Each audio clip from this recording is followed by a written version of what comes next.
from the athletic side, a lot of times people look at athletes as tough and leaders and that they should be able to weather things like this. But, as in your professional opinion, I believe, vulnerability is best. What kind of tools, do you see that athletes or people who have that same persona, I guess, that it's okay to be vulnerable at this time in order to process things at their own time?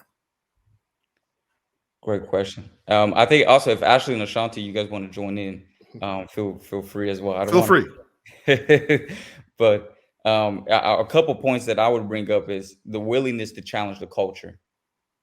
The willingness to challenge the culture. I think a lot of young men, when I talk with them, they seem to understand that this is the way that we can go, that I'm supposed to lead with a limp, is what I like to call it alongside in my circles. Lead with a limp.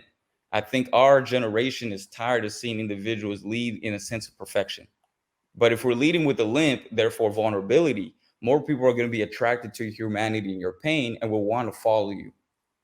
And that's why I think we have to step forward with that grief. I think for me personally, it's challenging the culture more and more and more. If athletes are able to find a sense of empowerment among first within themselves and then amongst their local athletes, right, on their team, for them to come forward to the coaches, for them to come forward to the culture and say, no, I do want to speak on the pain that I'm having. I don't want to suppress it any longer because it's affecting my play. It's affecting my perception, my self-perception as a man.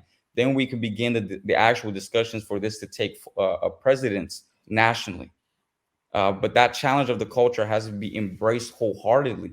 I think the discussions and dialogue have commenced, but this is some of the work that Team Rising is attempting to do and move forward in, is challenging that culture and having that sense of empowerment to continue challenging it. Our job is not yet done. Although the discussions and dialogue are occurring, although we are seeing changes in what it means to be a man, what does it mean to be vulnerable? Can I be vulnerable as a man or as an athlete? Those questions may come up forward. That's just dialogue. It then has to become a repetitive theme and pattern. And so I think we're still in the beginning, and we're still in that process and in that work of continuously challenging the culture. That's where I believe it has to begin first and foremost.